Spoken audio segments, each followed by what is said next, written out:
Então vamos lá, pessoal. A aula hoje vai ser do capítulo 5 do livro texto que a gente está usando para elementos finitos, que é a formulação de elementos finitos para problemas unidimensionais. Então a ideia é tentar apresentar de uma forma mais rigorosa o que a gente tinha visto antes de uma forma um pouco mais intuitiva, usando usando os conhecimentos que a gente tinha de Resmate. Agora a gente vai apresentar isso de uma forma um pouco mais rigorosa para os casos para elemento de barra. Então a gente vai usar o que a gente tinha visto tanto no capítulo 2, né, que foi a ideia geral do método, quanto que a gente viu nos capítulos 3 e 4, que foi a formulação, né, a partir de função de forma, de integral numérica e tudo mais. Então primeiro, só para relembrar, a gente tinha visto lá no capítulo 3 a forma forte para problemas unidimensionais, né, pensando no caso de barra. Então a gente chegava aqui na nossa equação diferencial, né, com duas condições de contorno em cada extremidade. A gente deu o exemplo de uma condição de contorno como sendo uma tração aplicada, né, e a outra condição de contorno como sendo um deslocamento aplicado, um deslocamento imposto. E aí depois a gente conseguiu manipular aquelas equações usando uma função W aqui, né, uma função de peso.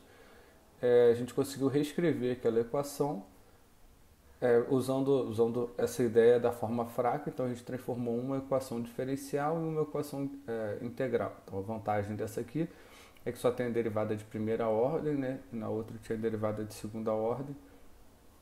E aqui a condição de contorno já está dentro da própria equação.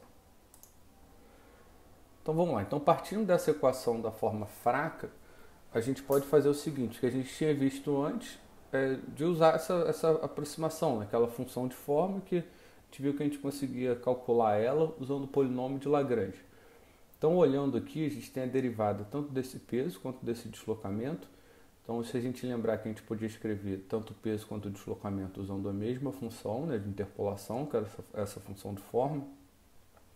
Quando a gente aplica essa derivada, tanto esse vetor W quanto esse vetor D são constantes, então não tem a derivada e acaba aparecendo essa nova matriz B. Certo? Então a gente pode sair dessa equação aqui, que é para um meio contínuo, e passar agora para um meio discreto, como se a gente pudesse fazer a integral em cada elemento. Ao invés de fazer a integral no corpo inteiro, a gente vai fazer a integral de elemento por elemento. Então aqui os limites da integral é de 0 a L, né? L é o comprimento total desse corpo, e aqui a gente pode discretizar ele, mudando o limite da integral aqui, né, de um x1 até o x2, onde esse x1 é a posição do início do elemento, x2 é a posição final, e fazer o somatório aqui em todos os elementos. Então, repare que se a gente escrever essa equação, esse w do elemento aqui, né, é essa função de peso, né, e esse u do elemento, que seria esse deslocamento, a gente pode reescrevê-la dessa forma, escrevendo transposto em vez do W. Né? É um escalar, então não faz a menor diferença. Só que fazendo isso, a gente só tem que tomar cuidado aqui que o transposto vai ser o produto inverso, vai ser o transposto de cada um deles vezes o produto inverso do transposto de cada um deles. Então, por exemplo, o W, que era B vezes um vetor W, a derivada desse W transposto, dessa função, vai ser o vetor W transposto vezes essa matriz B transposta, certo? Então a gente pode reescrever dessa forma, usando essa ideia do transposto. Se a gente olhar aqui para cada uma dessas parcelas, nós vamos ver que tem algumas quantidades que não dependem mais de x. O B pode depender de x, né? No caso geral, o modo de elasticidade e a área também. Mas esse W e esse D aqui do elemento são valores pontuais, eles não dependem de x, então a gente pode tirar eles da integral, da mesma forma que nas outras partes, certo? Então, se nós fizermos isso, olharmos aqui para essa equação, a gente consegue definir aqui duas matrizes novas que vão ser importantes para a gente. Primeiro, uma matriz de rigidez do elemento, certo? Que é essa primeira parcela aqui, então a integral de B transposto vezes o modo de elasticidade, vezes a área, vezes o B em dx, e um vetor de carregamento do elemento aqui, onde esse vetor de carregamento tem essa parcela de carregamento distribuído e essa parcela de carregamento pontual. beleza? Então é exatamente o que está aqui. E eu estou usando a mesma anotação do livro, que ele chama que ele usa o índice inferior, esse ômega maiúsculo, para denotar o carregamento distribuído, e esse gama maiúsculo para o carregamento concentrado. Então, se a gente fizer isso, a gente pode reescrever toda essa nossa equação dessa forma aqui, né? Que a gente tem a matriz de rigidez do elemento, e aqui a gente pode colocar em evidência esse W do elemento transposto e reescrevê-lo dessa forma aqui usando esse forçamento. Então, usando aquele operador L, né, que a gente já tinha visto antes, que é para relacionar a numeração que a gente usa para os nós do elemento com a numeração global, a gente pode usar esse L tanto para o vetor de deslocamento, tanto para esse vetor de deslocamento quanto para esse vetor de peso. Então, se a gente aplicar tudo aqui, a gente vê que aparece aqui, da mesma forma que tinha aparecido antes lá no capítulo 2, para calcular a matriz de rigidez. A vantagem de a gente fazer isso é que a gente pode colocar aqui o W transposto em evidência e tirar ele do somatório. E aí acaba aparecendo aqui esse L transposto vezes o K vezes o L, né, o somatório disso, que é o que vai ser a matriz de rigidez total, e aqui o que vai ser o vetor de forçamento total, né, que é exatamente a mesma ideia que a gente tinha visto antes. Ver como que era o vetor de cada elemento e depois transformar ele para o global para resolver as nossas equações. Então, definindo aqui a matriz de rigidez global do nosso sistema, esse vetor de forçamento global, como sendo esses dois somatórios, a gente chega em uma equação parecida com o que a gente tinha visto antes, né? Onde basicamente o que a gente quer é resolver uma equação desse tipo aqui. Matriz de rigidez vezes um vetor de deslocamento é igual a um vetor de carregamento. Então vamos olhar como que a gente monta isso, vamos relembrar como que a gente monta isso. Primeiro para um elemento 1D com dois nós, que é exatamente a mesma coisa que a gente tinha visto antes, a gente tem que chegar na mesma equação. Depois a gente vê para o elemento 1D com três nós. Então a função de forma, usando o polinômio de Lagrange, como a gente tinha visto antes, a gente pode escrevê-las dessa forma aqui, né? Então eu só estou usando a definição aqui, né, que é o comprimento do elemento, certo? x1 menos x2. Então a gente pode reescrever essa matriz aqui de função de forma dessa forma, e se a gente fizer a derivada, esse vetor b vai ser uma constante. Então repare que a gente pode calcular as deformações, que é a derivada do deslocamento, né, em relação a x, por caso uniaxial. Só que quando a gente faz essa derivada, de novo, esse vetor aqui d do elemento vai para fora, fica só a derivada do n, da função de forma, que é o próprio b. Então, se a gente faz esse produto, supondo deslocamentos genéricos aqui, né, o 1 e o 2, em cada um dos dois nós chegamos a essa nossa equação. Então, com isso, a gente chega à conclusão que para esse elemento 1D, a deformação é constante no elemento. Então, de certa forma, é uma limitação para o nosso elemento. Então, por causa disso que a gente pode chamar esse elemento dimensional com dois nós como sendo um elemento linear. Então, quer dizer que o deslocamento, a gente usa funções aqui lineares, e a deformação acaba aparecendo um valor constante porque é a derivada do deslocamento. Então, para a matriz de rigidez, a gente pode ver como fica aquele produto aqui usando a definição, né? B transposto vezes EA vezes B dx. Então, modo de elasticidade e área podem depender de x, mas são escalares. Então, a gente pode reescrever dessa forma, né? Fazendo esse produto B transposto vezes B. E quando a gente faz esse produto, isso tudo aqui acaba dando uma matriz constante aqui, né? Que é dar 1, menos 1, menos 1 e 1. E aqui a integral de E vezes A vezes dx. Nota que se o modo de elasticidade e a área são constantes ao longo do elemento, essa integral vai dar modo de elasticidade vezes a área vezes o comprimento do elemento, né? Então vai ficar EA sobre L vezes essa matriz 1, menos 1, menos 1 e 1, que é exatamente a mesma coisa que a gente tinha visto antes no capítulo 2, certo? Usando as ideias lá de Resmate. Agora, o vetor carregamento, a gente pode reescrevê-lo dessa forma aqui. Então, esses aqui são os carregamentos pontuais, então você pode aplicar diretamente ele em cada nó, né? se for mais fácil, se o vetor estiver sendo aplicado exatamente no nó, se não for, você usa, se ele estiver aplicado aqui no meio do elemento, em alguma região aqui entre x1 e x2 do elemento, é só usar essa função de forma, né, que é o polinômio de Lagrange, que é a mesma coisa que pensar como se fosse uma interpolação. Por outro lado, para calcular o efeito do carregamento distribuído, a gente tem que realizar essa integral aqui, e vai depender como que é a cara dessa função b de x, né, que é a força distribuída por unidade de comprimento. Então, supondo que esse b de x varie linearmente, no caso mais simples possível, a gente pode reescrevê-lo dessa forma. Então, aqui a gente vai usar a mesma função de interpolação vezes esse vetor b1 e b2, que é como que é essa função b em cada um desses nós. Ela vai estar variando ali entre o nó 1 e o nó 2 usando essa função de forma. Então, se ele variar linearmente, a gente pode reescrever essa nossa equação dessa forma. O n transposto vezes o b, onde esse b a gente vai usar aqui isso que a gente tinha visto antes, né? Vai ser o n vezes um vetor b.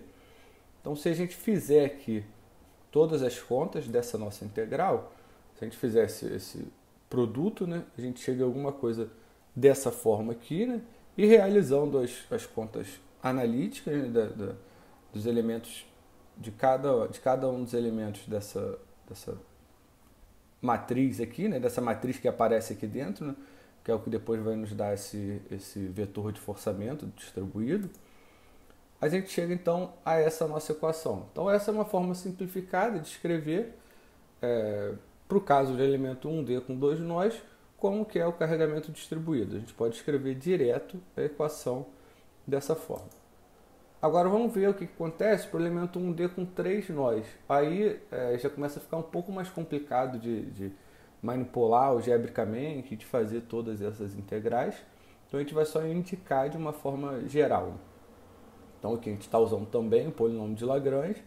E aqui eu estou supondo que o nó 2 está no meio do elemento, né? Como a gente tinha visto na lista anterior, é o caso que acaba convergindo mais rápido, né? O nó 2 pode estar a qualquer ponto ali entre o nó 1 e o nó 3, mas ele converge mais rápido, para a maioria dos casos, quando ele está no meio do elemento. Então a gente pode escrever essa nossa função de forma, e essa nossa matriz aqui de função de forma pode ser escrita dessa forma. Fazendo as derivadas para calcular essa matriz de B, a derivada de cada um desses elementos da matriz, nós chegamos a essa nossa equação. E agora, seguindo o mesmo procedimento de antes, as deformações, a gente pode reescrever aqui esse campo de deslocamento, né, usando aquela ideia de aproximação, função de forma vezes esse vetor de deslocamento nodal. A derivada vai ser só a derivada da função de forma, que vai dar o próprio b. Então, realizando essas contas, nós chegamos a essa nossa equação.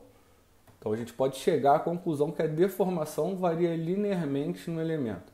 E a gente pode olhar, por exemplo, se vocês forem olhar no nuances, vocês vão ver que o Ansys chamou o elemento com dois nós de elemento linear, esse caso com três nós de elemento quadrático, porque aqui o campo de deslocamento é aproximado por funções quadráticas, e no outro campo de deslocamento é aproximado por funções lineares, certo?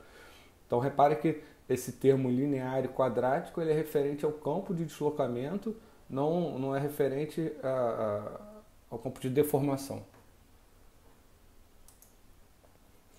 E aí a gente pode seguir o mesmo procedimento, eu só não vou explicitar aqui, porque para fazer analiticamente fica um pouco grande, não é muita vantagem. Então eu vou deixar só seguindo o mesmo procedimento de montagem. Depois a gente vai ver um exercício que vocês vão fazer na lista, é pegar a parte de integral numérica que viu antes para resolver esse problema. Então vai fazer a mesma coisa, só que em vez de resolver a integral analiticamente, para esse caso com três nós, é mais vantajoso fazer a integral numericamente. Então, a mesma coisa, né? O forçamento aqui tem uma parcela de carregamento distribuído uma parcela de carregamento pontual, cada um dos nós, e nós conseguimos reescrever aqui essa parcela de carregamento distribuído, que é esse F ômega, dessa forma.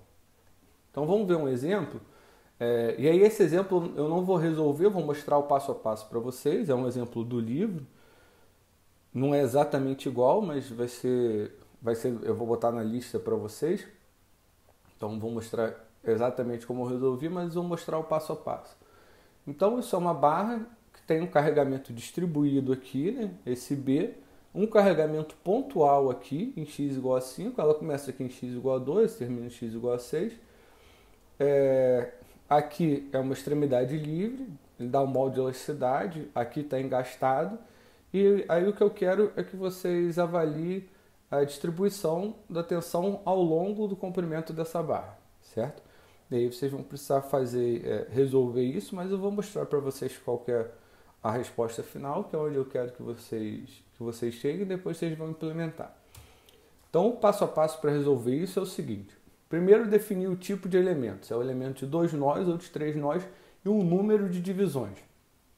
Então, basicamente, o que eu quero que vocês façam, que eu vou pedir para vocês fazerem na lista, é fazer primeiro para o elemento de 2 nós, depois para o elemento de 3 nós. O procedimento é exatamente o mesmo, só muda as equações que você vai usar lá para a função de forma. E aí eu recomendo fazer as integrais mesmo para o elemento de 2 nós, fazer numericamente, para testar, porque se você fizer ela numericamente, você pode fazer a conta analítica para verificar se está tudo certinho. Então, faz primeiro de 2 nós para ver se as contas estão batendo e depois faz de 3 nós que já vai ter, vamos dizer assim, validado a sua integral numérica. E aí, para cada um desses elementos, a ideia é avaliar o número de divisões para ter uma solução convergente.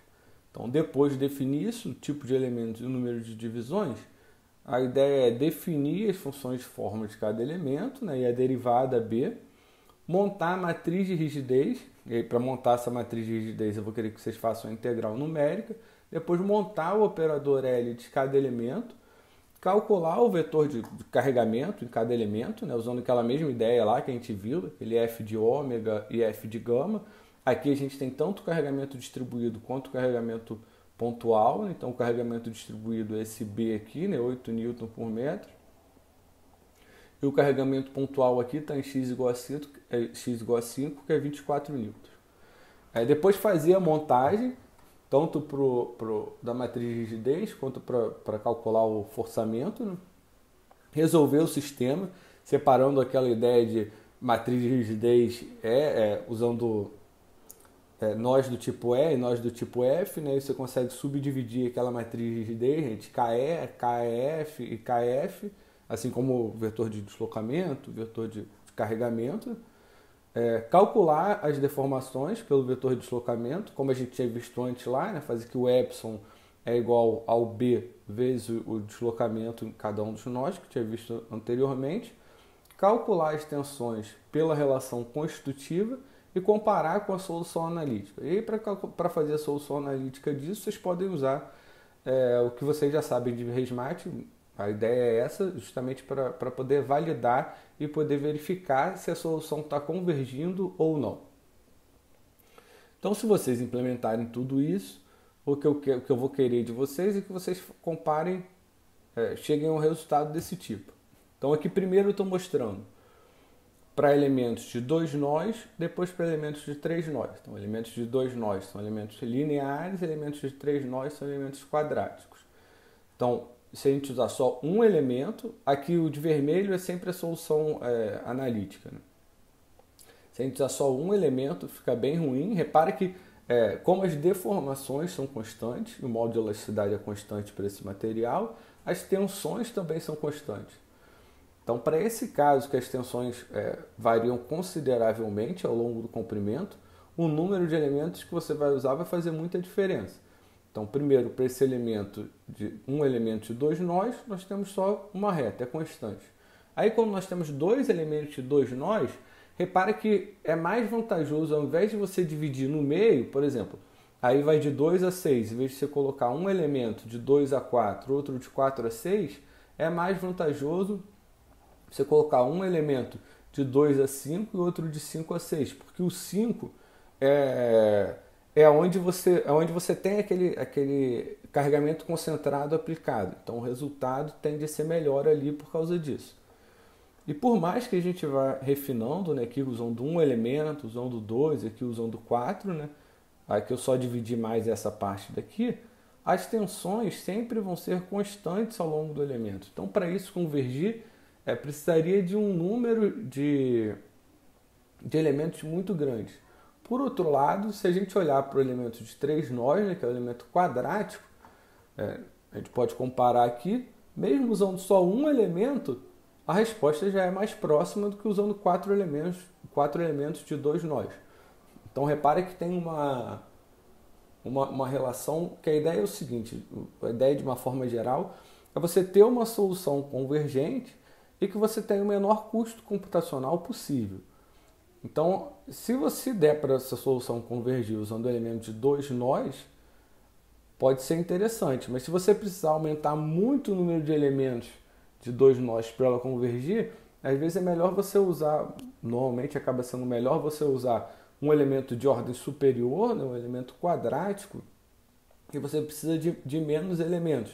Porque lembrando que o que a gente viu lá, né, basicamente o custo computacional vai ser para resolver um sistema que vai ter N linhas, né, onde esse número de linhas é igual ao número de graus de liberdade do sistema. Então, por mais que aqui, para cada elemento, para o elemento quadrático, para cada elemento seriam 3 nós, né, 3 graus de liberdade, ele acaba convergindo antes porque você precisa no total você precisa de um número de elementos menor. Então aqui nós temos usando um elemento de 3 nós, depois usando 2 elementos de 3 nós, aí a resposta já se aproxima bastante. Repara que nessa segunda parte aqui já está refinado o suficiente, já está praticamente sobreposta, as duas linhas estão praticamente sobrepostas, então só vou continuar refinando essa primeira parte aqui entre 2 e 5. Quando a gente vai para 4 elementos, a solução já dá praticamente igual, e quando a gente dobra de novo, a gente vai para 8 elementos e a gente não consegue mais perceber nenhuma diferença entre a solução analítica e a solução numérica.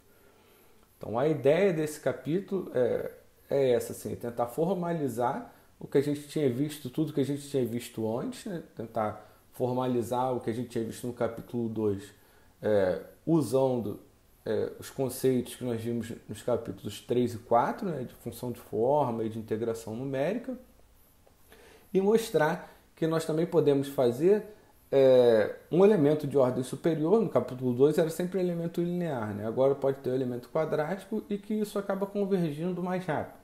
Então agora a gente já consegue entender um pouco melhor essa ideia de convergência e consegue relacionar ela tanto com o número de divisões que você vai usar, né, o número de elementos, quanto a ordem do seu elemento.